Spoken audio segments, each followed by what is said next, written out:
Well, good evening and welcome back to another exciting episode of What's So Funny, the show that probes the minds, the brains, the psyches of the people who make the funny. Tonight, we have Los Angeles-based stand-up comic Ari Shaffir. Yeah, I sat down with Ari Shaffir a couple weeks ago when he was headlining at the Comedy Mix down on Burrard Street. Went up to his hotel room and enjoyed a wide-ranging discussion. Oh, we could have gone on. We went a little longer than an hour, too. And it could have easily have been 2 or 3, but, you know, we're busy people. We have things to do. Our discussion, what did we talk about? We talked about comedy, of course, religion and losing it, skepticism, and farts. Why don't we listen now to my conversation with Ari Shaffir. Let me see what I got here for you, Ari Shaffir. It is Shaffir, right? It is. It's Shaffir. Yeah. My dad changed his name when he moved to Israel after the war. It was Spitzer. Is that true? Yeah, he said it sounded too German, and they weren't popular then in Israel. Yeah, in 1949.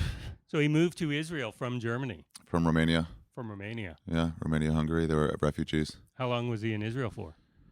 From when he was like 13 until he was like, I think right after the war, right after the army, so like 22, 23, something like that. And then he moved to America. You spent any time in Israel? 2 years after high school. Doing the service kind of thing? No, it was like seminary. It was yeshiva. Yeah. I know you were a seminary student. Yeah, I was a good Jew. Just in Israel? Yes. What do you mean? Like seminary student only in Israel? Oh, yeah. Well, then again, it wasn't really to become a rabbi or anything. It was just to like learn about the laws and everything. It was on the same track. It was on the same track as a would-be rabbi. Yeah. And at the time, you had no intention of ever becoming a rabbi. No. Yeah, exactly. But your father was very religious. Uh-huh. He wasn't a rabbi. His parents were religious. Yeah. Yeah. No, he wasn't a rabbi. None of them. But he would have wanted that for you? Be a rabbi? Yeah. I bet. Yeah, maybe. I mean, it wouldn't have been like that's shameful or anything, or it's bad. Right. He probably would have been like, he probably would have been like, oh, it's a nice honor, but like, yeah, I don't know if he would have been like, yeah, what happens if your son would become a priest? I'd be like, oh, all right, so we're not gonna be able to talk about regular stuff anymore. Mm-hmm. Well, I have an aunt who's a nun. Really? Yeah, you could talk about regular stuff. Can you really? Yeah, you can. It was funny when I was a kid. My mom said, and she was Catholic, obviously, said. Yeah. She just had 2 wishes for her son.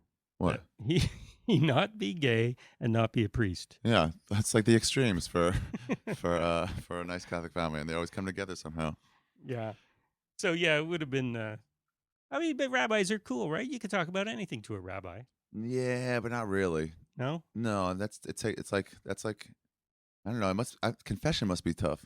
For the same reason, don't you feel embarrassed that you're gonna have to say these things in front of this like holy person? I think I only ever went to confession maybe once because you had to. Right. And you just, as a kid, you just make up like, well, I didn't listen to my mom, something like that. You don't want to tell your rabbi you're doing anything wrong. No. At all. So like you can't really ask him for advice on something that you're doing wrong. Well, you don't want to tell any person of authority that you're doing something wrong, right? Whether it's a rabbi or not. You tell your buddies that. Yeah, you would tell them that. But you don't have to go to confession. No, we don't. But I'm saying if you had like a question, you couldn't ask your rabbi about it. You couldn't talk to him about regular stuff. You'd be embarrassed. And if your son became one, that'd be horrible. So you went to the seminary school. You couldn't gossip. You couldn't gossip if your son became a rabbi about the other people in the neighborhood. As your parents do now? Yeah, sure. Of course. What did your dad do? He was a jeweler for a long time. And then he ran a toy company. And he's just done different jobs. I don't know. I think that's what people do, right? And they just get a bunch of different jobs until they're done. Is he happy with your career choice now? Yeah, he was sort of okay with it because he moved to America when he was whatever age it was, 21, 22. So he sort of got the idea of picking up and just flying, just doing your own thing. The Dixie Chicks probably have a song about something along those lines. So he sort of got my desire to like go to like LA. Where did you? East Coast. Oh, so you were? Where were you? New York? Maryland. Maryland. Yeah, I went to University of Maryland. I didn't want to get a real job. So you went to Israel? No. This was after Israel. Oh, okay. High school, then Israel. I then see. college for a few years And you studied until I English. graduated. Yeah, English major. Hey, high five. Really? Is that what they still do? Yeah. High fives? Mhm. Yeah. Yeah, that's still a thing. It's done Yes. around. English majors do that, right? You guys don't have college here is for stupid people, right? It's only university. That's for smart people. That's right. University is our college, I guess. Well, you call it a junior college. What we Okay, call yeah. a college. Yeah. I think. Yeah, I think I that's don't about know. right because I always feel sort of self-conscious when I use the word college because I'm like, oh, you're looking down on me, but really, you Don't. shouldn't. We're bilingual people. Yeah. We live next to the giant. So you understand what we're We talking understand anything you say, we're going to get, except for maybe a really arcane local reference. You know what I found they don't get? What? I had a joke that involved the idea that you don't have to pay for long distance on your cell phone, and people here never got it because they have to pay for long distance. You never have to? Anywhere, like called New York from LA or vice versa, it's just a A minute. call. Yeah, Really? yeah. Yeah, they screw us. And it was like too. a given for the last 10, 15 years in America. And then here you do those jokes just as silence. It's really weird. After like 10 times, you're like, wait, why is this never working here? It's not like a dark joke. It's just not that bad. I don't get it. Is that the only thing you found? That's really, I think, the only one I found. You And they're more laid back. They're like better audience about sexual stuff. Like if they find that I'm relaxed about talking about things, they're just like, yeah, whatever, who cares? Yeah. And you do talk about sexual things. Yeah. You're the first guy I've ever interviewed so soon after reviewing. I don't know if you read the review. Really? I wrote. glanced through it. I think I might have read it all. Yeah. My mind, I smoke a lot of pot, so my mind gets to like a certain percentage of something, and then I come back to it, and then I go ADD. again. Yeah, I know. It was almost 400 words. I I believe I read the whole thing. I think I Okay. did. I think I got all the way through it. Yes, I did. I remember now. Yeah. Any complaints? Anything that you would challenge me on? No, I think at the end there was something like it felt writery. I was like, I'm a writer. I was thinking about that. Like if I was kind of reviewing stand up, if I have to be like, here's what I liked, here's what I didn't like. Because I've seen a lot of reviews from like message boards about stand-ups, and they're like so reverential that you can't even. They're like, she uses the perfect word here. No other performer could have gotten away with saying something like this. You're like, relax, it's a dick joke. Don't fucking go nuts about it. So reverential, you said. Yeah. I said. I thought you said referential. Oh yeah, reverential.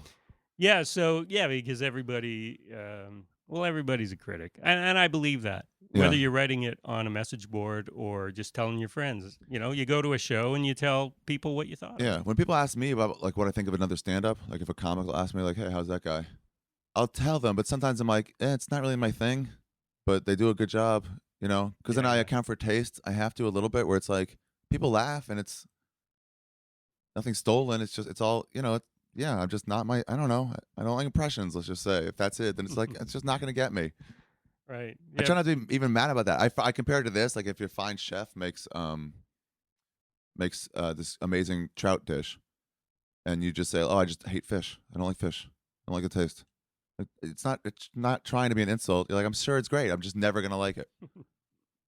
That's right. So if somebody asks you about a comic you don't like, you don't want to steer them clear of it because it might be for them. They might like it. But yes, but there are comics that I find that either do the thing that I'm into badly, or do something else and that badly too, and I'm like, oh yeah, they're terrible. Right.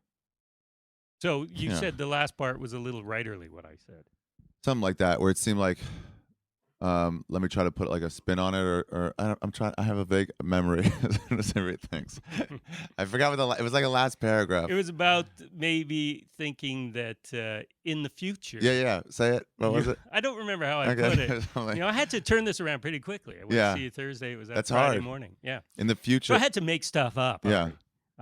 No, in the future, I would like to see some more elevated material. Oh, that's it. That's what it was. Yeah, and that's what I remember. That's what I thought. I was like, oh man, I thought I was doing really good stuff lately. I thought that was elevated from what it was before. But it's all pretty sexual. Oh yeah. Well, the first like half Sexual hour, 40 and minutes below the waist. Yeah, a lot of stuff will be that. Yeah. Yeah. But you're a bright guy. You're a seminary student. Yeah. You were reading earlier today. I don't know, what were you reading? This book. What was it? Susan Cain, Quiet. It's about introverts. Ah, are you an introvert? Yeah, I think so. I saw her give her TED talk. Now that you've read the book, hey, I might just be I just an started introvert. it. She gave this TED talk. It's like 20 minutes. You know those things? Yeah. But who has 20 minutes? Yeah, exactly. I'm not kidding. It was really interesting though. I like started and I was like, Jesus, she's like she's speaking to me. Yeah, I think I'm gonna interview her. Oh, for your podcast. Yeah, but I gotta read this book first anyway. But I want to. Tell me the name. Is Skeptic? The Skeptic Tank. Yeah, it's my I'm love sorry. of shit stuff. I enjoy lowbrow humor. That's the problem. Even if I'm talking about my place in the world, I'm always gonna relate it to like a blowjob or a fart or something. Well, you always are now, but I'm saying in the Oh future. yeah, maybe not do that. Yeah, yeah. That's the aesthetic thing I'm talking about. Like I love when comics talk about that stuff. You know, like if somebody's like, it's just not the thing I'm into. Sometimes even like real political comics. Yeah. Like they're good. Everyone's like, oh, but I'm like, I just don't follow politics.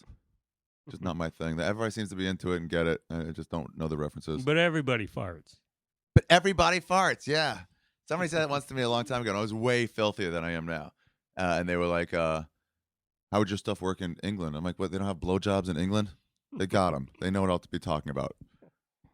Yeah, that's be the name of your CD. Everybody farts. Yeah, everybody farts. Do you have a CD, by the way? No, I'm trying to make one now. Why? Everybody has one. I tried to do it in October, and it got all fucked up. The company that was supposed to do it didn't get there for the first few days, and then the last day it had feedback from the soda fountain.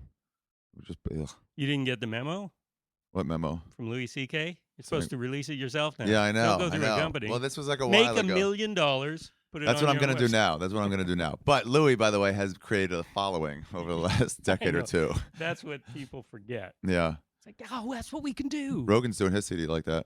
Yeah. Oh, and His, I'm his sure special. he'll make Yeah. $1 million. And if it was like a year ago, he would have been like, yeah, Comedy Central or whoever, let's do it. And now once Louis did that, it's like, oh, yeah. And he's got a big enough following where it's like all his fans will get it and $5 is nothing. Yeah. You're good buddies with Rogan, right? Uh-huh. Yeah. How did that come about? Because you guys don't seem like similar sorts, Comedy Store. right? So that you just work out at the same place. And Yeah, you then got you become along? friends with certain people. That place is like it's just the most amazing place. I end up talking about it a lot, but it's just so have you ever been there? I've been to the Improv, Okay. not Comedy Store. It's just a hangout for comedians. It's open till 2 every night. The shows just keep going until they dwindle down until no one's left. If they get under like, I guess if they get down to 0 people, they'll just stop the show. But sometimes they go to like 3 with like no bottles on the table. It's just a hangout. You get there you have a spot at, I don't know, let's say 10:45 for 15 minutes. You get there at 9:30 and you leave at 2:45. Wow. And what about the staff? They don't let them go home till No, they can't. They can go at some point. The waitresses clock out when like barely anybody's there. They're like, they ain't drinking. And the Somebody will manager can lock bring them up. like 1 beer. Yeah, or the bartenders will go. right. But there must be, every scene has its What? cliques, or you guys Yeah, there's say different ones. cliques. Clicks. Yeah, there's different ones. There's a few different groups of people that hang out there, but it's a giant clubhouse. It's like the Friars Club. It's like there's a bunch of different comics. We all know each other. It's the same stable of people like every night, every week. So it's And not is like a there- road room where it's like somebody will come through here and they'll be gone for Yeah, the next yeah. 40, 59 weeks. Is there a star system? Because Rogan, had a bit of a name. Yeah. Still does. Well, even more so now. But I mean, from the sitcom that he was on, News radio. News Radio. Thank Yeah. you. And You're welcome. and his reality show, Fear Factor. Fear Factor. Yeah. And the UFC stuff. and the UFC stuff. Yeah. Yeah. So I mean, is there that element where these guys are up here and then the other guys? Oh, are well, below? they'll get better spots. Let's just say the show starts at 9. It starts at 9 every night. The regular show, like between 9:45 and 10:45 every 15 minutes. Those are like the heavy hitter spots usually. Yeah. Those are the people that are on things. But the rest of the place is open to anybody's equal in the hallway. Mhm. You know? It's kind of cool that way. Jeff Garland shows up all the time and Jeff Ross. Everyone makes fun of each other. That's cool. Yeah. And how long you been in LA? 12 years. So I graduated college. And that was it. That was your first club. Oh yeah, I got there. I was looking for the Laugh Factory because I'd heard of that because they used to have the show on like Saturday night on like CBS, like at 12:30, live from the Laugh Factory, or Saturday night from the Laugh Factory, something like that. Yeah. So I was like, oh, that's a major club, I guess. That's where I'll go. Yeah, I never heard of the Comedy Store, but I was driving down Sunset to find it, and I'm losing my voice a little bit. I can hear it now, That's all right. so I'm sorry. Still better than mine. Yeah, and I passed it, and I was like, oh, okay, I should apply there too. just to get a job. Put in your resume. Yeah, Is that what I put in my resume, which I realize now is worthless. Those people just met you and like, I don't know, are you good enough to answer the phones? Yeah. Who cares how many words a minute you type? Oh, you were looking for that kind of job. I figured Apply. I made my way in. I had never done comedy before. I see. I just figured I'll I like thought start in the you meant mailroom. to be a comedian. I'll go Yeah. apply there. I just thought eventually I'd be a comedian. Yeah, well, a lot of comics started out as doormen. Mm-hmm. So did you get a job? Yeah, I did. Doing what? I harassed them enough. I answered the phones at first. World famous comedy store. This is Ari. That's how I would answer. I would do that all the time, and then I moved up to the cover booth. After that, Oh, you must have felt good then. oh yeah, that was a big step up. I could actually watch a show at night instead of having just to show up there during the day. Wow. So, You start learning about comedy from watching really good people and really bad people. now that you've been at it for 12 years, do you see those people in those positions and think, you're not a comic, buddy? What do you mean? The people that I used to look up to? No, the people that are now in those positions answing the phone. Oh yeah, I try to see them as like future stars of comedy. yeah, or just future like comedians. Yeah. Just colleagues who know what to try to write a joke and make it work. You know. Yeah. But yeah, and I at first it's like once you see like the same face around for like 3 or 4 months, you're like, oh okay, you look like you're in this now. There's people that show up and then they're just gone like a week later. Mm-hmm. You start to recognize the same faces. And I was talking to Dom Herrera about this. Like, how many people have you seen come in and go out? He's like, it's just so many. He's like, after a few years, you're like, oh, you must be like a full comedian now. And you get to know their name, and then there's eventually you see their act.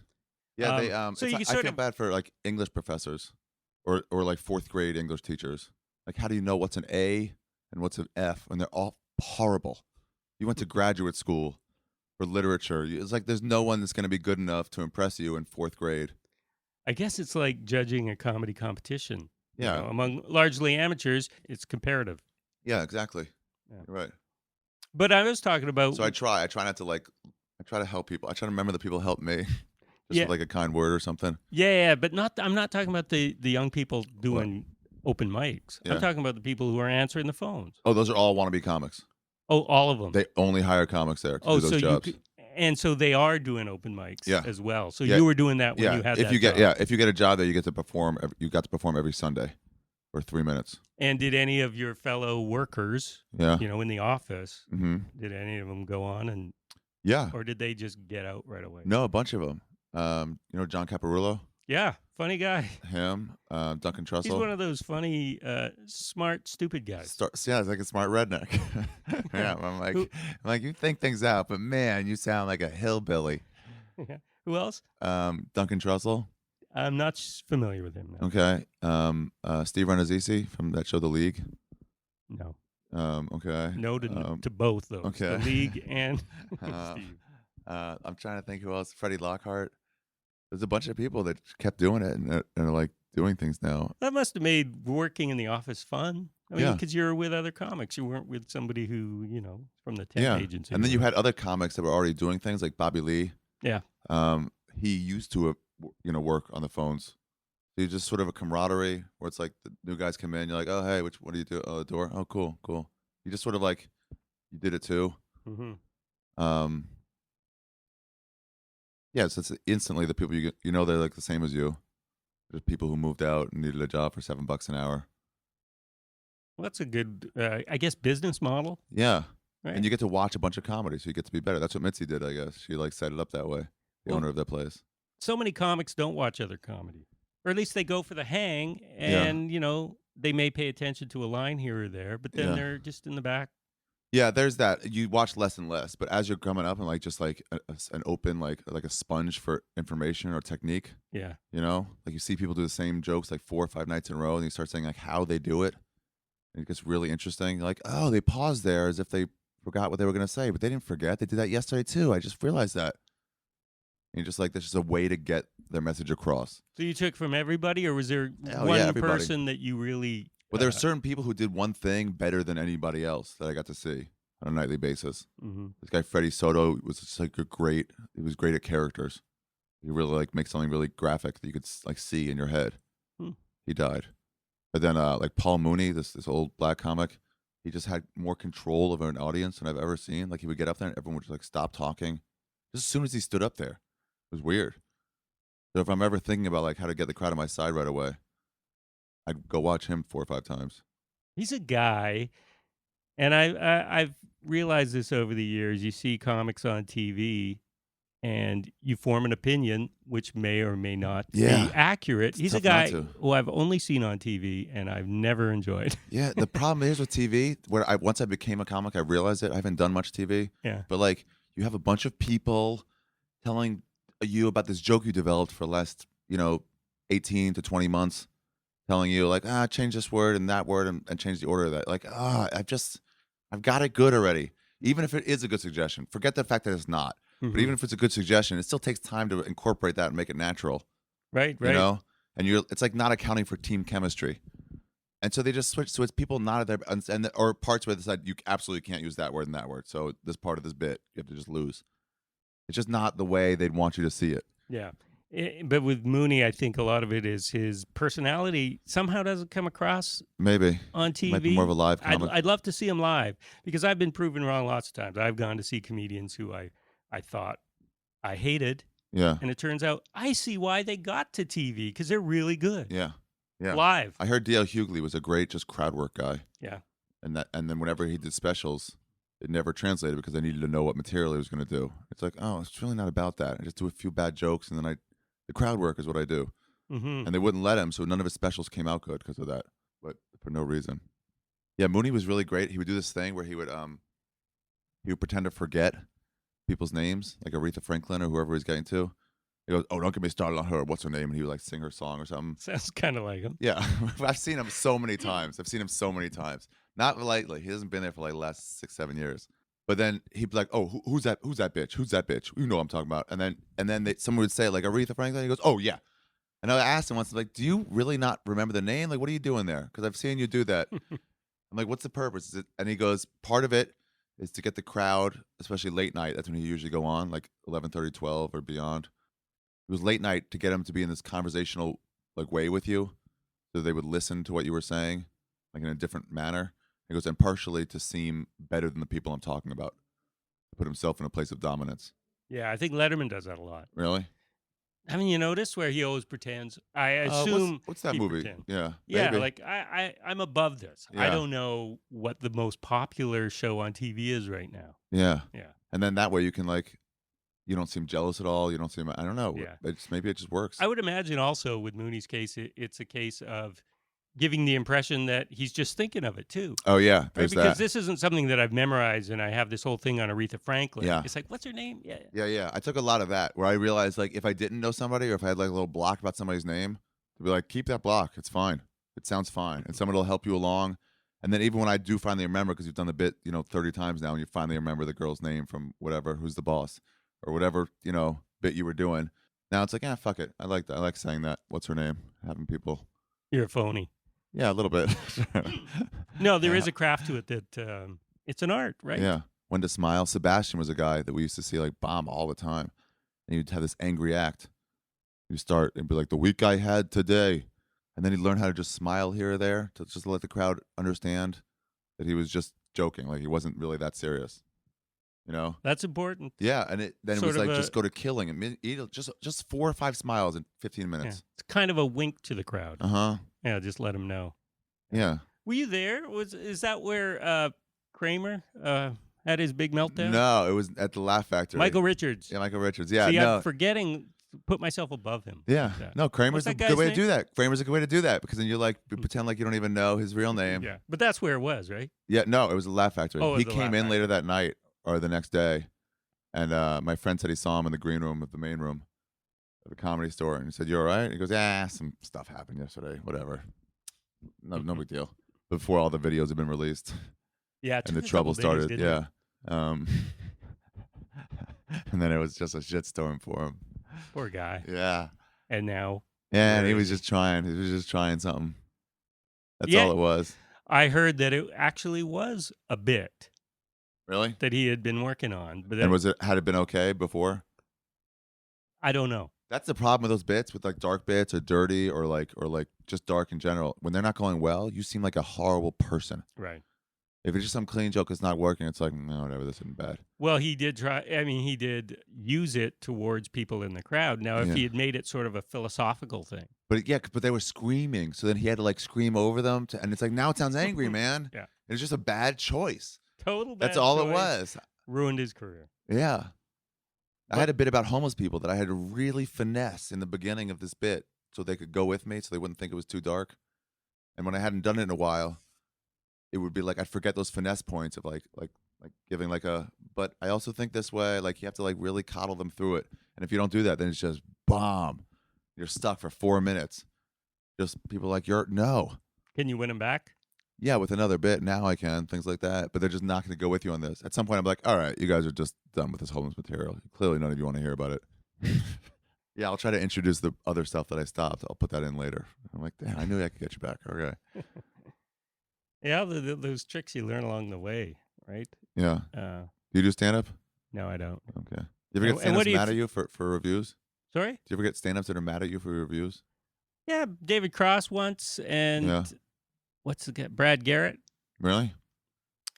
It's tough to give reviews. What'd you say that they I don't like giving reviews, and I've said this before. I started writing about comedy because and this was around 2000. There weren't a lot of people writing about it then. Yeah. Because I thought it was an art that deserved to be written about. And I feel that if I had my choice, I would just, do profiles. How about recaps instead of reviews? Well, but not to give away the jokes, but like I know, and I gave away 2 of yours. Yeah, and I've been doing that less and less. As I did one last night, I said it. That's right, because I'd heard it, and as I was saying, I was like, "Ooh, somebody read this." I'm sorry.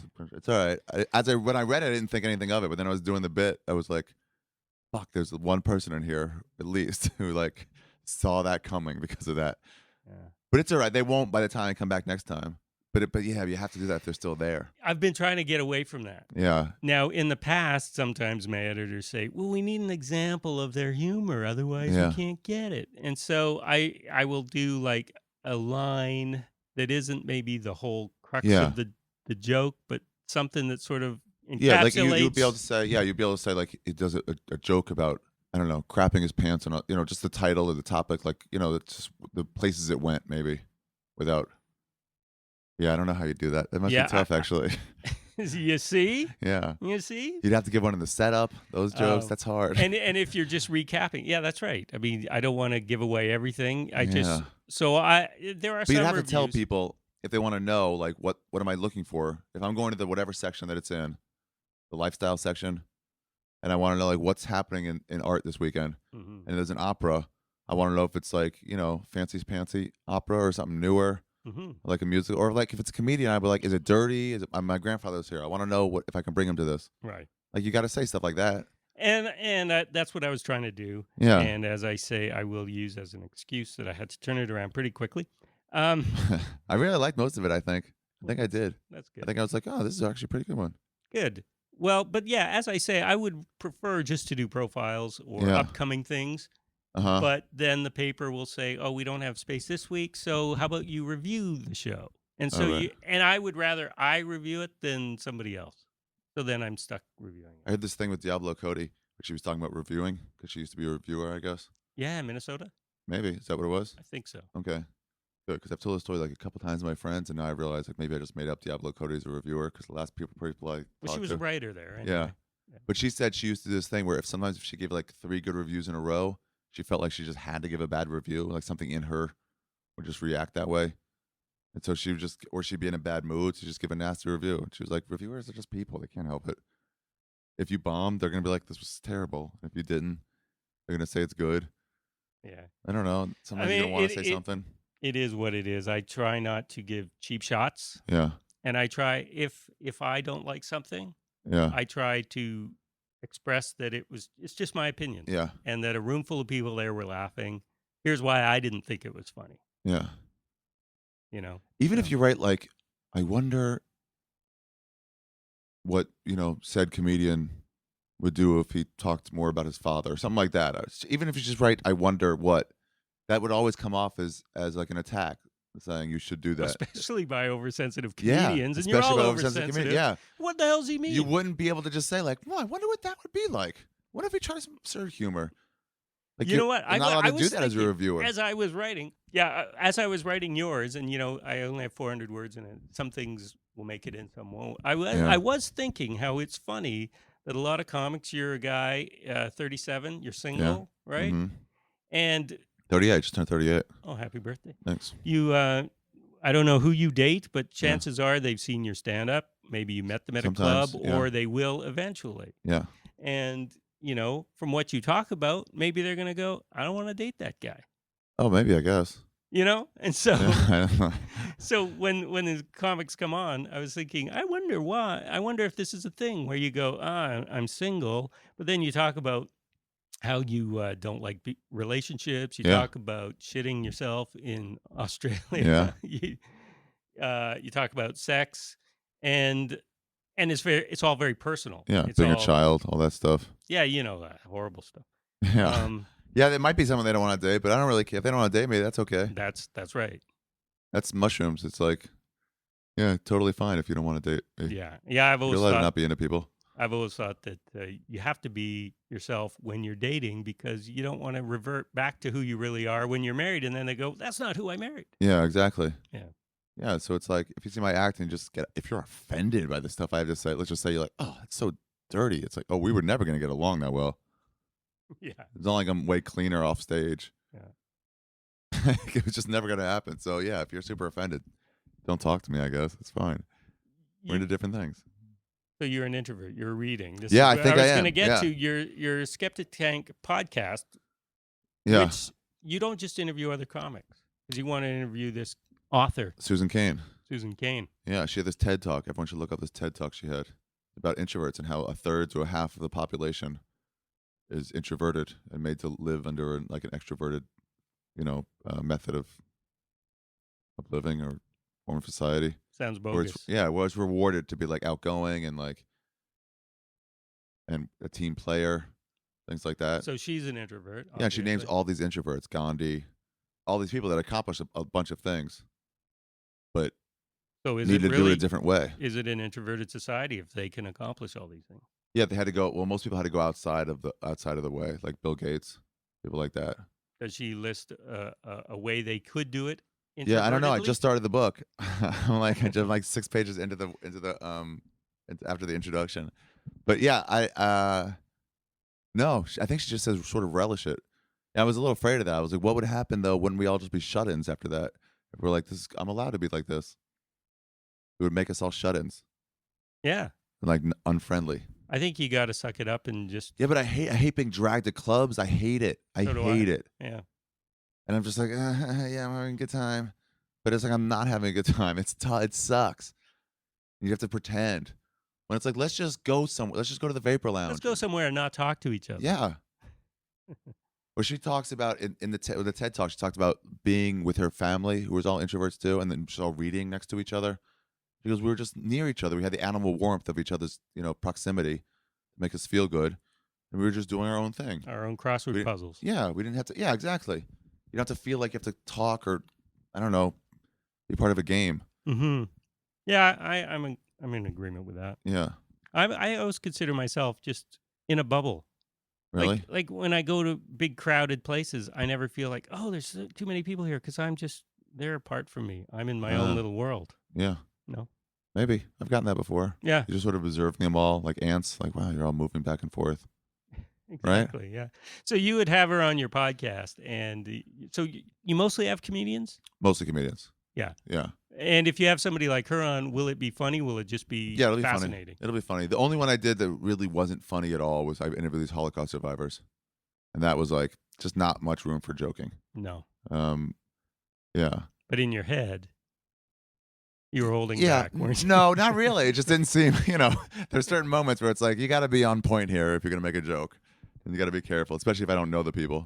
Where did you find them? My father had been volunteering at the Holocaust Memorial in Washington, D.C. So I was telling him I was doing these podcasts. And what I do is I interview somebody on like a specific topic or life event that maybe I wouldn't have been able to go through. So I just want to hear people's take on it. Like I might interview you about being a reviewer, that might be a thing. Just ask everything I want to know about that, like real questions. Not like, so what's that like? Right. Not that, but like, oh, comics must turn on you. Like, has anybody ever turned on you? Have you ever like held back and not, whatever I want to ask. Yeah. Just the real questions, and then make jokes in between. Kind of like childlike wonder. Yeah, exactly. Right? Where most adults just sort of get the broad points and go, okay, I understand that. But if you have a kid, and I know you don't, it's just constant. Yeah. But why this? I interviewed Al Madrigal about it. He has a kid, and I just interviewed him about that. What's fatherhood like? He's a comedian, but I was friends enough with him where I could talk to him and ask real questions. And I'm like, don't you hate them though sometimes? Like, forget what you're supposed to sound like. Aren't there times where you're like, fuck you? There must be those times. And he would walk me through, what his feelings were. And then his son walked in at some point while we were doing the interview. And he made some joke, some 6-year-old joke. And then he said, okay, daddy's working now, so go back inside. And then it was like that. That was a bad, shitty joke. Like, don't you ever care and like not want to laugh at those dumb jokes? And then he like walked through what he had to go through. He's like, yeah, it's not good, but And did you come away from that going, I understand a little bit? A little bit, yeah. Like, I can see why someone might like that. Yeah. Just like I can see why someone might like live in the country and someone else might like living in the city. I can get why both parts might be okay. Mm-hmm. From an outsider, and I'm a parent of a 7-year-old. Yeah. Not a big fan of other people's kids, I got to say. But that's because you're not emotionally invested. You haven't seen them from day one. And when they come to you with a joke that isn't funny, you're like, what? It's just some unformed comedic. But you've seen the development along the way, and it's like, wow, that's a real step. That is something. It's like seeing a young comic. You go, it is. Well, there's an idea there. You need to form it better. Or like when you see someone like 2 years in, and you saw them like 3 months in, and they're still not good at all. But you're like, dude, you've gotten a lot better. Yeah. Like, you're actually forming real jokes, and you don't seem scared. Yeah, I guess it's like that where you take pride. What do you feel like it's like your like invention, and you've like souped up an old car, and now you're like, see, it's making jokes. Yeah. Not good yet, but it's revving at least. I tell my son that's not funny. Really? And he'll go, why? And I go, it just wasn't. There was no surprise. Yeah. It was very one note. A little over the top. Yeah. Bring it down a notch. Out of the toilet. So it sounds fascinating. Now, you talk to them for like an hour? I'll go anywhere. I'll just keep going till I'll let myself meander in my podcast, and that's where most of the humor comes in. Mm-hmm. If you're talking about cardigans, if you're wearing a cardigan, and if I was wearing one, I might be like, oh, we're both wearing a cardigan. Oh, that's cool. And then talk about when they came back in style and how now they're like, too many hipsters wear it, so I can't wear it anymore. Whatever it would be. Yeah. And then I'd be like, okay, but let's get back to reviewing. So I don't know, as long as it's fun. Some of them, I've had one that went like 3.5 hours. And you put that out as 3.5 hours? Yeah, I was going to split it up, and then I realized it was a prostitute. I interviewed a prostitute. Wow. A high-end call girl. So you called her over, paid her the... No, I didn't. I got a few people that wanted a bunch of money, wanted $1,000, whatever they were for the hour. And I'm like, this isn't going to be like that. This is just to get... I just wanted to hear about the experience. That is fascinating. How many have you done? 53, 52, once a week. That I was a good asked one. you before if you listen to podcasts. You said not really. I listen to Marin's podcast, and I know people that listen to dozens. And I go, where do you find the time to listen to all these podcasts? Work. People listen all day long at work. I guess that's it. That's 40 hours a week they have to give to podcasts. Right. I got to get a job so I can listen to podcasts. Yeah, exactly. I know a lot of comedians listen to them on planes when they're traveling at airports. Yeah. Bert Kreischer does that. He listens to them all the time. Yeah. No, but yours sounds fascinating. I like the idea. Now that's the thing. There's hundreds of podcasts out there, hundreds of comedy podcasts. Yours is listed in comedy. Yeah, comedy. So it's hard to find new listeners. Yeah, I try to go on other people's podcasts just for that reason, just to be like, hey, if you like me here, find this thing and you might be really into it. Yeah, but there's a good hook. Is that what? Hook, maybe. Yeah. I find this is what I'd like to get. I was like, if I got to do a podcast, I got to do something interesting. So I just want to find out for myself about another way of living. Like if you had gone through one breakup ever in your life, and somebody asked you like, how are breakups? You go, oh, it's fine. You just talk to them once in a while. It's totally cool. What do you mean? It's totally fine. And they would have no concept of the bitterness that's possible in a real good breakup, and the anger and the wishing death on someone. Yeah. They just wouldn't even. They'd be like, what? No, why would you? You just don't want to do it anymore, and you both agree. They just don't get how it could be. So I want to hear both those life experiences. You're just a naturally curious guy. Yeah. And so do you prepare ahead of time? Do you have questions? I think about a bunch of questions that I'd really want to know. In the beginning, I asked people on Twitter, like, do you guys have any thoughts? Yeah. And sometimes they'd ask me good questions, Sometimes it'd be bad questions that I don't really care to ask. I just don't care. It's like, yeah, it's obvious. how much does it pay? It's like, well, whatever, unless it's germane to the actual, thing they're doing. And if you're a prostitute about that stuff, but just like really like, and I try to put them in a place of like non-judgmental because I don't. Yeah. That's what the mushrooms have done for me. It's like I just view everybody as beings, as people that are, So it's like you need some cops, and there's gonna be some bad cops, and there'll be some good cops. There's gonna be some people that get turned on only by choking. There's gonna be some people that aren't, some people that are lesbians, and some. It's just like you get something, you get a bunch of things. So I just like, oh, that's interesting. I didn't get that thing. Mm-hmm. So what's that like? If you're blind, I want to know: do you see black, or do you like? Is there no sense of seeing? Is that not even a sense? Questions we all have but wouldn't ask necessarily. Yeah. Do you hate your parents because you think they made you blind or something? I don't know. I'd want to know. It's just like, and people are like, oh, not at all. It's like, oh, okay. I just thought maybe.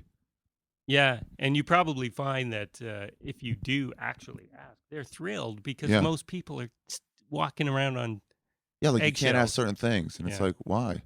My friend Eric Griffin, he told me this recently. He's a comedian. That we're all talking. I forgot we even did it. We're all talking. You end up getting these groups of 3 to 5 people at the Comedy Store, maybe 2 to 5. And people just talk, and you come in and out. Someone has to go to a spot, so they leave. They want to go get a drink. And we were all talking, and he got fat. He had gotten fat. He has been eating more. I don't know what it was. Like how much? 20 pounds? No. It was like he was probably like 100 pounds. Maybe 70 pounds. Wow. And it was getting up there. It was getting like where he's getting big. Maybe 60 or 70 pounds. And it was just like, he told me, I forgot about this. He told me I just reached and grabbed the fold under his chin and just like pinched a big chunk of it and just go, what's going on here? And he just said he was so mortified. But I was the first person to tell him that he had like, and I just meant it from a place of like, this isn't good. This is unhealthy. And like, what do you do? You shouldn't do that. Why do you do that? And did he lose the weight? Yeah. He lost like 50 pounds. Because of you. Yeah. He said like right then I was like, oh, I got to lose this because no one else was even mentioning it. So I try to do that, but not nearly as even harsh as that, of just like matter of factly, like, okay, so this prostitute is like, all right, so you're someone who works as a prostitute. There are people that do that. I don't think that's bad. Mm-hmm. Yeah, exactly. You're not judging. You're not coming at it even if from it was that a serial angle. killer. It'd be like, well, what makes you want to do that? Yeah. When did you first get that urge? Yeah, or a child rapist. Let's just say that. It's like I heard this thing about Obama once, that what made him a really good mediator. Is mediator a word? I don't know. Mediator. But is that he could see that the other side had some real thoughts. They weren't all wrong. So we'd try to meet them halfway on anything. Where it's like, nobody's all wrong.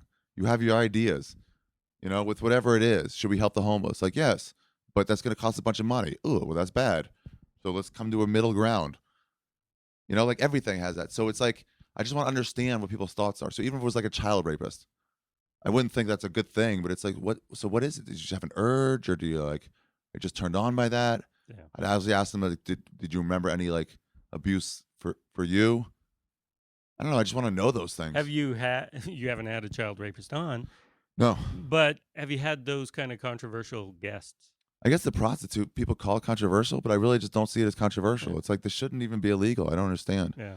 It should be regulated, if anything, so that any sort of abuse that happens, and I want to interview like a lower level prostitute also, like a streetwalker.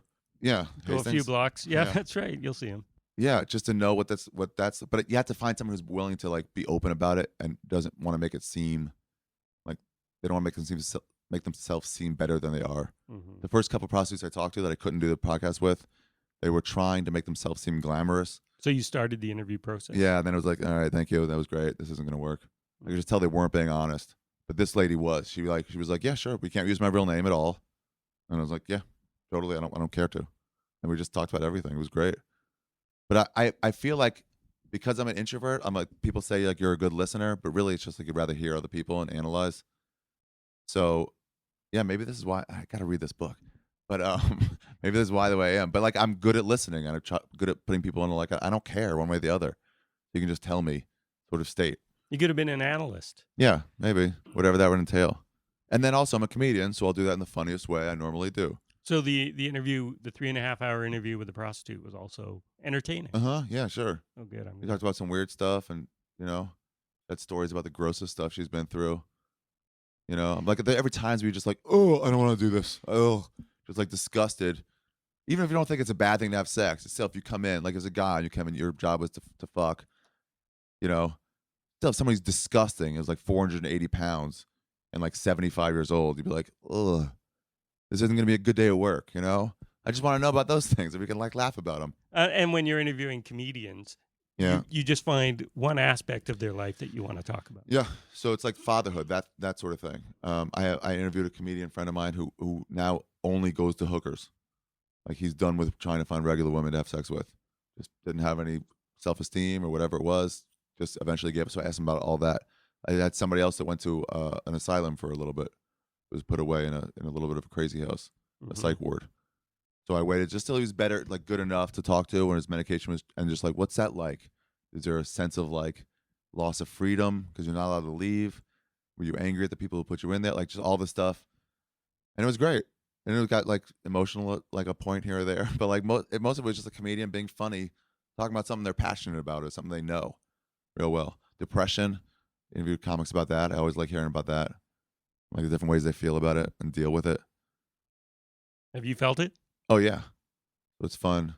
So you can relate. I can relate. And just know it's just something you got. It's not a big deal, like whatever. So I just want to know like what specific ways it manifested in different people. I want to interview somebody, but it's going to be really hard to get them at the right time because these things are so public. But I want to get somebody who's cheated like a bunch. On their wife? Yeah, on their wife or husband? girlfriends over the years. Yeah, exactly. But it's tough because then you have to like put that out there.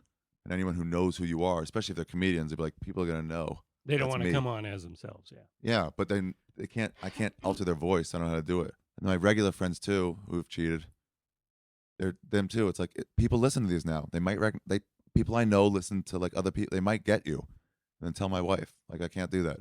I guess it has to be someone who just got out of something. Right. No, it is fascinating, and I'm going to listen. How do you define? Are you a skeptic? Yeah. Here's what skepticism is. It gets misconstrued a little bit. I am one too. Yeah. It gets put in as like, oh, you're against everything and you poo-poo everything. And you're like, no, a skeptic is someone who just asks, like, let me see your math. That's it. Exactly. So if you tell me the world is round, it's like, how do we know that? It's like numerous scientists have proven it. Okay, great. Good enough. I'll take that. Here's the work. Yeah. But if you tell me something and I'm like, we can't even talk about why, then I'm like, well, I want to know why. I had a girlfriend once who was a comedian and her agent told her not to go to the Comedy Store. There was no reason. And I like sort of took umbrage to that, took offense to it a little bit, but I wasn't like mad, but I was like, can you ask him why he said that? And she asked him, and it was like, well, because managers and agents and industry people, they don't go there. And they really don't.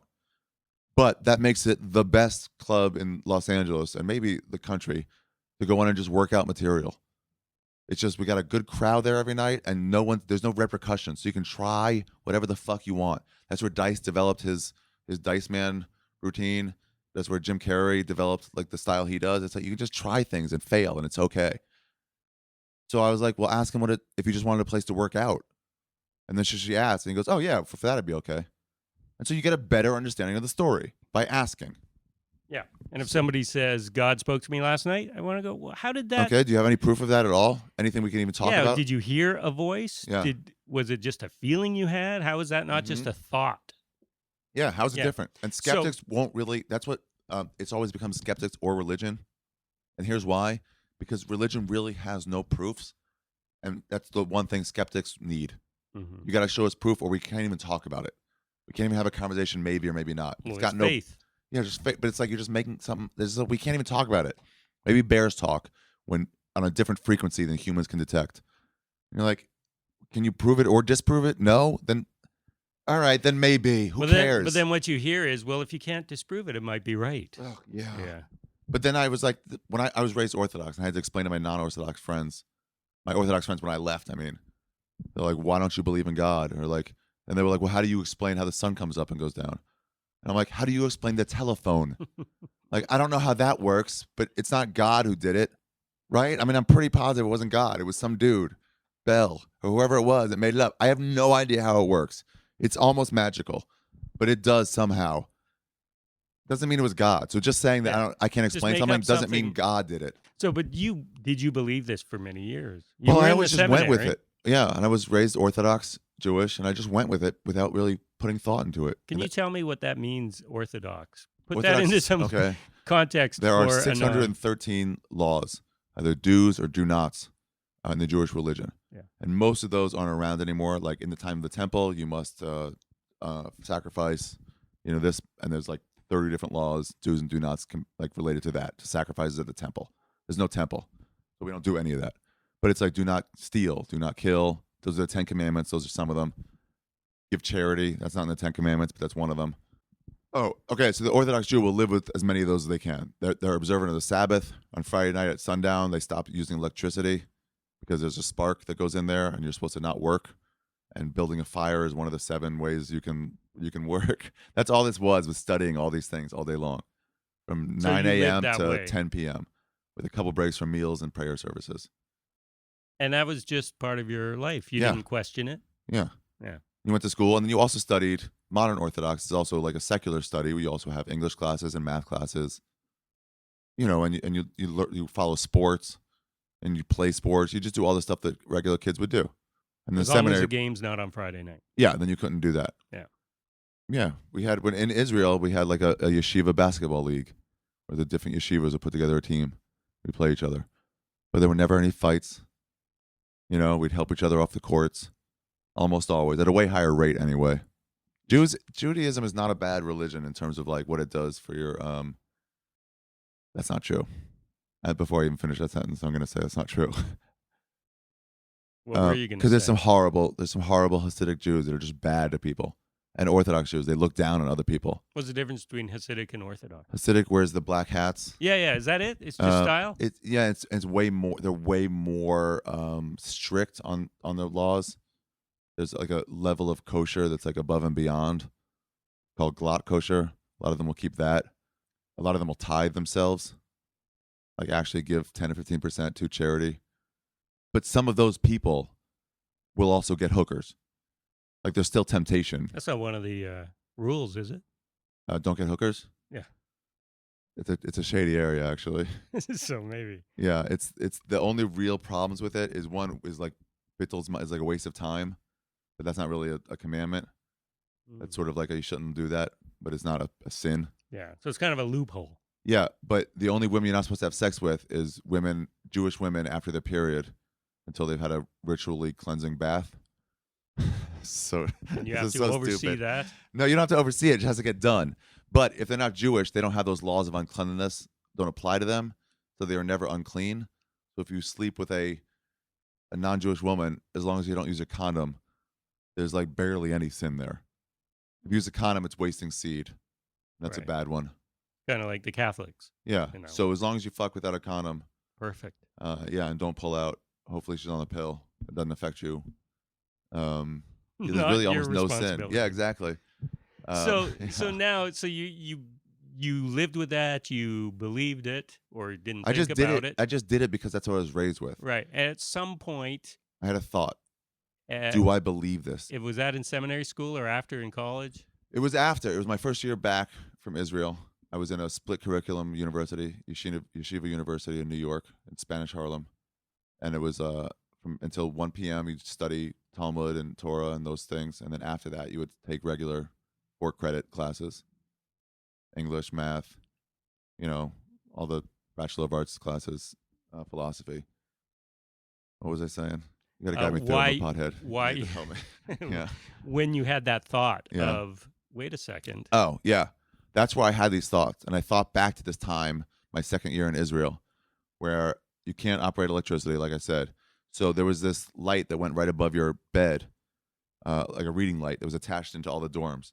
And I had the dorm to myself. I had my room to myself that weekend because my roommate had gone to stay with somebody's family, like outside on Friday nights and Saturdays. Sometimes we would go to somebody's house. Every few weeks, I would go to my dad's relative's house, my grandmother, my aunt and uncle. I would just go stay there every couple of weekends because weekends were off. Anyway, so I had the place to myself. And this light, I figured I could leave it on above my bed, and then I would just take this cup that you use for washing your hands every morning. I would take that and I'd put it like above it so it would drown out all the light. And it was a rounded bulb case, so the cup wouldn't stay on there. It kept like dropping off, and it was really hard for me to see, to sleep, with this light right above my eyes. So I didn't do it, but I had the thought of like, well, I'll just turn off the light. I'll just turn off the light, which I know I'm not allowed to do that, but I'll just do that. And then I sort of wrestled with it for a little bit. Like, should I? No, I don't know. Like, this is real sin. This is not like Just turning off the light. yeah. This is like day-to-day sin that you would have to deal with. You know, And the consequences being a sinner. that's it. That's it. Everyone goes to hell for a period of like 11 months, which they argue about. Does that mean like every day is a year in heaven? And that's a cleansing thing. And the better you are as a person, the easier the cleanse is going to be. And if you're real bad, it's going to be a lot more scrubbing. And it's just going to be a lot hotter, whatever you compare it to. But 11 months of And this this is purgatory. a real tangible thing. Yeah. And then you go to heaven. Then you wash clean and go to heaven. So everyone's going to heaven. You just try to sin as little as possible. And this is one where it's like, if I am fully aware this is a sin, gossip's a hard one because it just comes up. Like you just hit me with, did you hear about this comic? He cheated on his wife. Like, oh, really? Wow, I thought something. And it's like, oh, I've gossiped. It's not something you plan. Crime of passion, you murder your wife after she, cheats on you or something. It's not a planned thing. But when it's like a plotted out, I'm going to steal somebody's, like they left their wallet there. I'm going to wait till they're gone and steal it. That's like a plotted out, like, you put some thought behind that. It's worse. So I'm like, I don't want to just turn this light off. I know this is wrong. And then my window is right next to the walkway entrance. So I'm like, somebody might see the light go off. And all the other people in the dorm are going to be like, that's Ari's room. He just turned the light off. And you could say you did it by accident. That happens sometimes. If you walk into a room and your thought is just to flip the light, that's not really that bad. You just go, fuck. Well, you don't say fuck, but you just have some exclamation. And it would be like, well, I guess I did that, but too bad. You didn't do it on purpose. It's just not your fault. Try better next time because it wasn't good, but try better next time. So I could get away with it, but to willfully turn it off. Yeah, so it was worse. And I didn't do it. I ended up not turning off the light. And I slept with it above my bed or whatever. Maybe I used my roommate's bed and I just tried my best. I don't know. But just the fact that I had that thought sort of stayed with me. And I realized, like, if I really had a belief in God and a belief that he didn't want me to do that thing, that it wouldn't be that difficult not to do it. You know what I mean? Is your dad still alive? Mine? Yeah. No. Okay. When he was alive, you believed in him. You believe he existed, right? Right. And you believe he might not like it if you masturbated in front of him. Right. So if he was here in the room 20 years ago, whenever he was still alive, you wouldn't, I assume you masturbate. You wouldn't masturbate in front of him because you believe that your father is there and that he will not like this. There's no part of you that doesn't believe in him. I see where you're going, yeah. Okay, it's the same thing. Where it's like, if I had a belief that this God didn't want me to do this thing, there'd be no struggle. And then I started thinking more and more about what I thought. And I was just like, there's not a belief inside me. I don't know. I don't believe or not believe. It's just like, it's just not there. And as a skeptic, you have to ask, well, why is it so important that this light stay on? Yeah. Like, and what are the consequences other than just being labeled a sinner? Yeah. Right? Or I guess hell. I guess that's the consequence. Yeah. I thought, you know what I thought? I thought if God is real and he's not an asshole, I'll get up there. My friends would ask me, like, what are you going to do if you have to go meet God? I'll be like, yeah, you didn't put belief in me. Yeah. That's on you, God. Yeah, I was still pretty good, but you didn't put belief in me. What are you doing? Yeah. I'm going to go for it anyway. I had these Protestant friends in college, and they would pray for me every night. And I didn't get offended by it, even though it was sort of demeaning. But I was like, what do you pray for? And they'd say that you pray that I find Jesus Christ. And I was like, but what happens if I don't?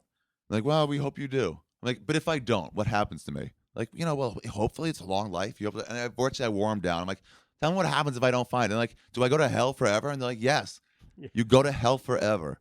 And I'm like, now, okay, your parents were Protestant.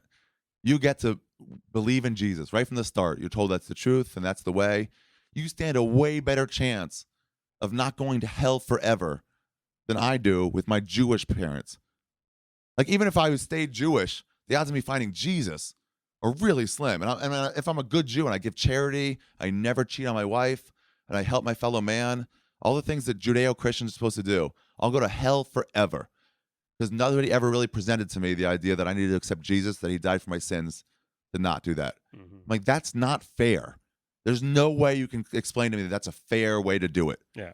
And they will say that if you never had knowledge that Jesus was the But I do. I have knowledge. I live in America. I've heard. Okay, but there are people around the world maybe who don't. Maybe they live in villages. That's what they said about the Indians. And they will say, okay, well, they're excused. Yeah, that's what they said about Native Americans. They said because when Jesus came, and let's say year 0, or whatever, right around there, in year 10, no one here in Vancouver of the natives were aware that Jesus had come. Yeah. So it wasn't on them until later. Yeah.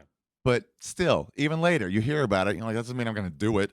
Yeah. Joe Wong had, Joe Wong. Uh-huh. Yeah. He had a joke about Jehovah's Witnesses coming to the door. Yeah. And saying basically what you're saying, that if you don't accept Jesus, you're going to hell. Yeah. And he explains that he's from China. And Yeah. I'm butchering his joke. But the premise is solid that he eventually turned to them and said, well, why did you tell me? Yeah. Like now it's on me. Now I'm going to hell. Yeah. Before 10 minutes ago, I didn't know this. Yeah.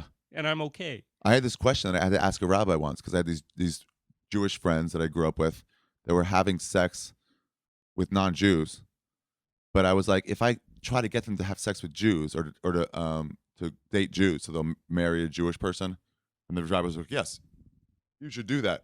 But I'm like, if I explain to them that that's why, or if they become like more aware that they're sinning, it's a way bigger sin to have premarital sex with a non-Jew than it is to have sex. I'm sorry, it's a way worse sin to have sex with a Jew than a non-Jew. So if I convince them to start going for Jewish girls, they're going to then sin more. And they're like, "Ooh, yeah, good question." Catch 22. Yeah, like maybe you shouldn't tell them then.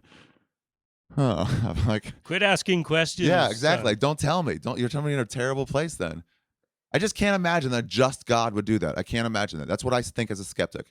Right. It's like, so you can tell me there's a God, but he can't be like a just God, or explain a way around it. Have you had a very religious person on your podcast? Yeah, I want to have somebody do that. From all the religions. I've had former religious people. Pete Holmes was raised, I forget now, not Methodist. One of the deep Christians. Baptist? No, it was like some sort of like they convert people. It's like not like the snake handlers, but like almost that. I don't know. I forgot the name of it. But I talked to him about what that was like. Well, same shit. But yeah, I want to get somebody who's like deeply religious. I want to get a deep religious Arab too. But the problem is I'd have to get somebody who's really not going to be offended by that, who's willing to answer my questions. But can you just ask innocent questions? Yeah, I can get myself there. Yeah. I can get myself there. Sometimes it'll come out where I'll get a little bit like, what are you talking about? That can't be a thing. But then I'll try to moderate that. With I just let the mind go as long as I want to. That's another thing. Sometimes I just go long. It's like as long as we're still fleshing out a topic. I know. It's like let's just keep going. Okay, I'm into it. I have another interview, but I'll just whatever. Oh, you do? Yeah. So I just flesh them out as far as I go. What were we talking about? We were talking about you getting to that place where you can just ask somebody innocent questions about their faith. Yeah. I have. But if I have trouble taking somebody's word for it, like somebody was talking about, I interviewed this person after one of her best friends committed suicide, like as soon as possible after that. Yeah. So I could be like, I just want to know what you're going through. Like, what's the grief process? How much do you wake up and not forget, not remember that he's dead? Just stuff like that. I just want to get it immediately until you until you get better. Once you get better, then it's like everything gets shady, the memories and stuff. Yeah. Oh, but she said something about, I was like, did you ever sleep with him? Or did you ever get sexual? And she's like, no. And I was like, did you ever sleep? I had to ask again because I'm like, it sure seems like that. Like, I don't want to not trust you, but I don't mind. So I posed it again, and then it was like, yes. I was like, okay, cool. It's fine. You're allowed. It's totally fine. Good interview. Thanks. Yeah. Well, I have friends who are born again Christians, and I visited one in college. He went to a Baptist college in the States, and I hung out with him for a week, and all his friends were cool. They never said anything to me. Yeah. The day before I was to go, then, hey, let's all go out for pizza. And then they swarmed me. Try to get you on board in a very nice way, but and gave me the story, and they said, well, what if you're flying back to Vancouver tomorrow and your plane goes down? Yeah. And I just said, well, then that happens. Like I can't pretend to have the faith that I don't have. So even if I told you the words, which I'm not going to, but even if I said what I had to say, God would be able to see through that. Yeah. Like, I'm not going to say that just to hedge my bets. And also, it's like, what do you want me to do? Do you want me to, like, in this time that I'm about to die, do I wish now more than ever that there was a God? Like, yeah, I super wish now that there was, but I still don't believe it. Mm-hmm. But, like, what do you want me to do? Like, I don't believe it. It'd be super nice. It'd be really nice. Yeah. If someone's looking out for you all the time. Whether you want it to happen or not, whether you want a God, that doesn't mean there is one. Yeah. So I can't make that. Yeah, you know what else happens? When a diner closes down, it gets really full for the last 2 weeks because it's been around 50 years. And everyone's like, oh, we got to go there before it closes. Because it gets like, we got to do this. It's now. I want it. 20 years ago, I didn't. That's why it's going out of business. But it's like now I want there really badly to be a God. Take me out of here. So I want to get back to that moment. You had that thought, and then how long from there to when you finally realized I got to walk away from this? It was a struggle of maybe like, and when I had the first thought of the cup and it bothered me for a while, it was probably like a year of me saying, you know what? I think I'm in, and I would only go to as far as agnosticism. Yeah. That's as far as I would go. Like, I think I'm an agnostic. I don't think I have this belief of God. I don't know if there is or not. I don't know. And I finally was like, I think that's a real thing that I don't know. Yes. And then I started telling a few of my friends. Within the faith? Yeah. At Yeshiva University, I would tell my closer friends. Take it? A lot of them got mad at me. Like, what are you talking about? We're like angry. They would blame it on like a tough rabbi at the yeshiva. They'd be like, oh, he's just because that asshole, because that guy treats you like that you're giving up the faith. I'm like, no, it's not that. It's not that. He's just a bad teacher. It's got nothing to do with that. Yeah, it was some of them just got mad at me. But a few of them tried to talk me back into it, which I didn't mind at all. I would have those talks with them. Mm-hmm. One of my friends said, okay, if you don't believe, go take the Torah, the sacred scrolls of the Jews, and go throw it on the ground, which is like the worst. If you see a Torah that drops on the ground, you're supposed to fast for like a month. If you just see it. Yeah, or a year or something like that. You can only eat after sundown for like an extended period of time. Never mind if you placed it on. Yeah, you're supposed to rip your shirt immediately, like in a sign of mourning. That's how holy it's supposed to be. But it's like, why? Because it touched the down thing, the ground. Why? That's a dumb, ancient ritual that none of us, in any of our real beliefs, if it was like some special tie that you had, your great-grandfather's tie, and it touched the ground, you wouldn't be like, how dare you? You just wouldn't want to get it dirty. But like, whatever. Who cares? You know what I mean? Like, there's no sacred anything. It's stupid. That's the shit we used to do 1,000 years ago. We don't do that anymore. I saw you tweeted the other day. Somebody said they got tickets to your show a long time ago, and they didn't realize it was the first night of Passover. Yeah. And you tweeted back, said something like, yeah, that was recently. My next week. It was like, what? It's a stupid thing. Who cares? I don't know what I wrote to him. Like, that's dumb. Yeah. Just skip it because it's a dumb thing. You mentioned something about it being 2,000-year-old tradition that. Yeah, it's supposed to naturalize you or make you feel comfortable. But my religious friends, I do kind of see their side. If you really believe that I'm going to hell, and I'm your friend, you should be wanting to save me from that. Yeah. Right? Yeah. So like, I don't begrudge them that. I remember having these thoughts of like people always say like you got to respect other people's religions, and I'm like, no, you definitely should intentionally disrespect their religions. You believe you have the God-human relationship down. Then everyone else is doing something wrong. Yeah. So you should not have respect for that at all. You got to save them. Yeah. If you believe, if heaven's such a great place, save as many people as you can. Fucking Schindler, they made a movie about him. He just saved their lives on this earth. If you save a bunch of people's eternal lives, like that's way better. You should definitely try to save them. I think you're wasting your time, but you don't. Yeah. So yeah, I never had a problem with them trying. So it took about a year, and you talked to your family about it? Yeah, eventually I came out to my parents. The weird thing is I talked to one of my friends that stuck with me the whole time, never judged me at all, and never one of the few who like didn't judge me, didn't get mad at me, and didn't just sort of like, okay, well now we got nothing to talk about and just leave. Eventually had an affair on his wife and left her over it. They broke up over it, and all his friends wives were like, you can't talk to him anymore, and they all sort of abandoned him except me and like a couple other people because of that same sort of thing where it's like, okay, it's just something that happened. We can still like each other. Yeah. It doesn't matter. But yeah, I came out to my father, and he got really mad about it because he's, really religious. And he compared me to a dog. He said I'm worse than a dog because even a dog has an innate sense of God. So yeah, I don't know. I was like, I would like to see your math, but I was too busy, getting choked up of having to hear that. I didn't want to go to Yeshiva University anymore. I didn't want to pay like $25,000 a year to go to this university that I'm wasting when I can pay $5,000 go to in-state at Maryland. Mm-hmm. And not do any of the things that I'm just not going to do anymore. I made a decision, like I'm not going to be. If I don't believe in this, let's just start sinning. I go to Taco Bell a lot, and I don't know. To this day, I get nauseous a lot. What is that sinning? Yeah, well, it's not kosher. Okay. And I don't know if it's because I feel guilty about like that was the first meal because it was nearby my dorm or something, so I could walk to one like very often. I don't know if it's because I felt like sort of guilty deeply on the inside, or if it's just because it's disgusting food. But when I eat it, still get sort of nauseous. I really don't know. It could 50-50 which one it is. So has your father come around? Yeah, he's come around. A few years later, we were on a ski trip somewhere together. Well, then he wasn't mad. After like a year, he like wasn't angry at me about it. And then after a while, we were on a ski trip and something. He goes, "If you want to get a burger, like you can," knowing I eat these things anyway. And he wasn't religious for a long time, Right, but it's more, so he it's sort a of understood tradition. it. Yeah, yeah. It's a tradition. And I think that's the problem. It wasn't like that I wasn't religious. It's that I wasn't. I would just say I'm done with Jew. Like I'm not that anymore. I just don't believe in God. I'm not going to do Passover. I'm not going to keep any level of kosher. I'm never going to go to synagogue with you again. I just don't want to do any of that, like ever. I don't believe in it. Now, if they're saying a prayer at the meal out of respect, I'll say it with them, you know, because I don't care. It's just me moving my mouth. Some people get indignant, like, I'm not doing that. I'm like, why? If I was at an Arab guy's house and some bell dinged and they all got down on their knees for a second, I get on my knees. Like, I don't care. I don't want to throw it in your face. That's right. But I know it's just a ritual that I'll just do for you. My question with any religion that requires you to do something or wear something, again, I come back to what are the consequences, but why? And I guess that's a skeptic's question: is why? It's that childlike why. It's like, well, that's just the way we do it. Yeah, just stop. Yeah, it's like, stop what? You ever read Conversion questions. of the Jews? There's a short story by Philip Roth. It's called Conversion of the Jews. No, and it's just about this bad kid who questions.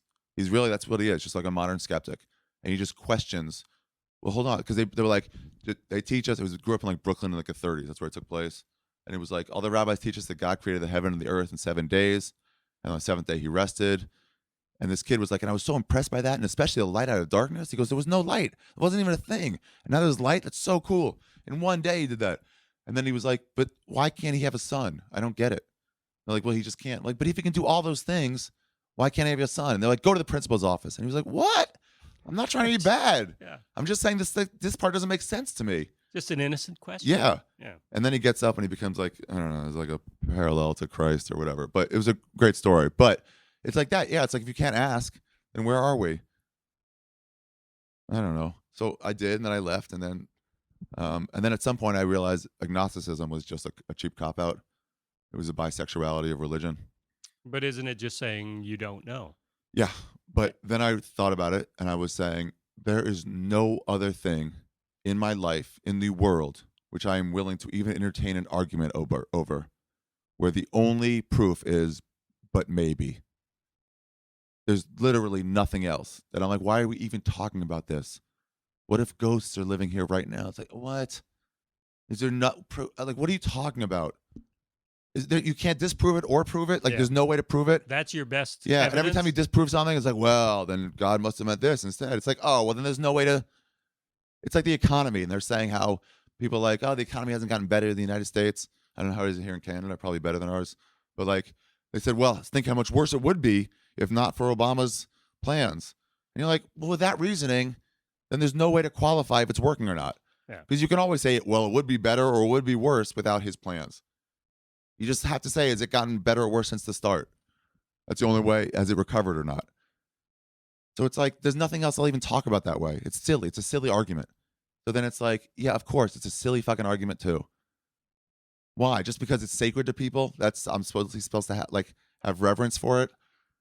Like, I don't care. Yeah, I'm done. I'm an atheist. Did you become a different person after that? Well, a lot of it became with like, as I took mushrooms, and a lot of people get like religious experience as they take these mushrooms. Like a lot of them, I just got to this place of like knowing, just like we're just people, just nature. We all just are. Like I said before, yeah, I became different. I sort of like stopped trying anything.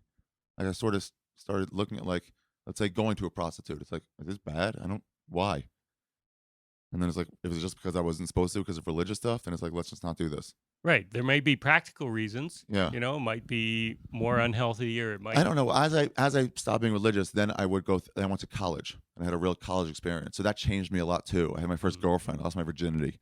Like those all things changed me, you know? So it's tough to tell which is because of what. Joe Rogan used to say I got better at stand-up when I started taking jiu-jitsu classes. He was like, your stand-up's gotten better. Say that. Yeah, but I was like, I guess so. Or it's gotten better because of 7 years of doing stand-up 6 nights a week, as much as I can every day. How about that? That's got to have something to do with it too. Not the more confidence, but how about dealing with my 98th heckler?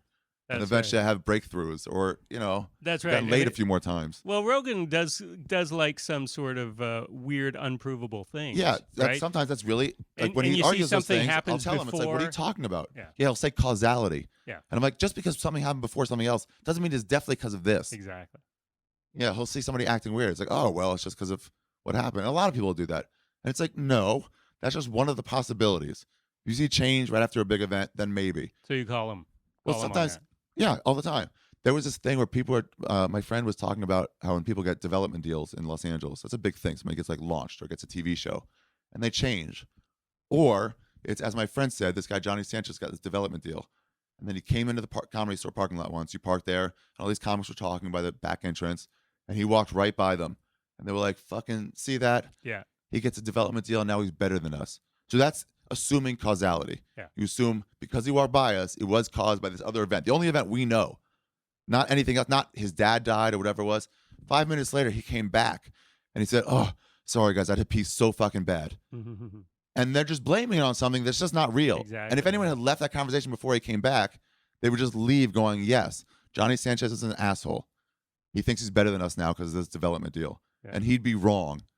You need more proofs. Right. A month ago, he would have walked by them and they wouldn't have thought anything. Yeah. And the same but thing now might it's on happen. their mind. Yeah. He might have always done that. I've always thought that people who achieve celebrity, it's more the perception of those around them than they change about them. Yeah. I mean, sometimes you'll see it where maybe they, their real personality is revealed, or they change it slightly because of all the pressures they have. Yeah. But yeah, it's a lot of it is the perception. Yeah, I do that sometimes. I don't like it. Like there's certain celebrities like Rogan that I'm friends enough with that it's like we can just talk as regular people. Yeah. But there's always a like other people are looking at them differently, and there's other people. Let's say Jeff Garland, for instance. He's always been cool to me, but there's a little bit of like, I don't know. You just can't fully be comfortable around them until you really get to know them. I don't know. They're weird. Because you think that they think that they're better than you. Yeah, something, or it's a mixture of you really do think they're better than you in some small way. Yeah. The first I saw Keenan Ivory Wayans and Damon Wayans once walk into a room, and it was just like they were bigger than life. They were tall, but I grew up watching In Living Color. Right. And it was just like, oh my God. They just seem to have this aura about them. And that's probably a mixture of confidence by being very successful for the last decade and a half. Or did they get successful because they had that confidence? Maybe it's all in my mind. I'm just putting that on them because I looked up, where somebody else might walk right by them and not know. My friend said he went to the front bar at the store once the other day, and some big bouncer was on the patio. Was like, where are you going? And he was like, what? Who are the bar? What? And then he looked behind the bouncer, and there was Cat Williams was there. And he goes, oh, I don't want to talk to whatever. I'm not looking to talk to him. Don't worry about it. And it's like, you just wouldn't even think of that because it's not special in your world. But in some, that he needs a bouncer there to stop people from coming up to him, because in other people's worlds, that's too big. There's a guy I interviewed about this. This is where I got a lot of my beliefs from too, about religion in general, was Kurt Metzger. He's a comedian in New York. You know him? I know of him. I've heard a clip of him. He's hilarious. He did The Nasty Show on HBO comedy too, the year I did mine. The Nazi Show? The Nasty Show? The Nazi Show, yeah. What? That would be great if they just changed the spelling on purpose to piss me off. They would do that. Those motherfuckers. They always do that. But he would be like, you start to wonder, like, well, why would God make us not want to eat bacon? Like, why would that be a thing he would care if we do? That kind of thing. So this was the first episode of my thing that I did on my own outside of a network. I think it's episode 17. I called it Religiate. And it was just him saying, like, why would he do that? Is it bad for us? Well, it's not that bad for us. And it's not, why wouldn't he command everyone not to? Like, maybe it's because it's bad for us. Or maybe it's because it's completely made up, man. It's quite obviously made up. No one's ever even examining that. Like, way more proof points to it's just completely made up. It's a dumb thing that we thought once. That's it. That at one time, maybe it was bad for us. Because of the and they're like, oh, what about the tapeworms? Like, well, there's no tapeworms, so he commanded everyone forever not to eat it because of tapeworms. Yeah. Nobody gets tapeworms anymore from pig. It doesn't happen. Where are you growing up in fucking Zimbabwe in the fucking jungle? and you're the poster of you down at the club is you eating bacon. Oh yeah, with a yarmulke, reading the Wall Street Journal. Yeah, it sums it up nicely. I like that picture a lot. My ex took that. Well, Ari, it's great talking to you, and I can see we could go 3.5 hours, but you've got a schedule to keep. The best thing about these podcasts is there's no time, so it doesn't have to fit in. You don't ever have to be like, we gotta get somebody in. Well, so we have to end this. Skeptic Maybe. Tank. Yeah. Ari Shaffir. Thanks, man. Thanks nice a lot. talking to you. Yeah, I know you're no stranger to these parts, so next time you come by, we can continue our philosophical discussion. Yeah, maybe I'll interview you and we'll figure out a topic. All right. And that, we'll just try to stay to form. That might work. All right. That might really work. Yeah, next time. We'll do that. Remind me. Okay.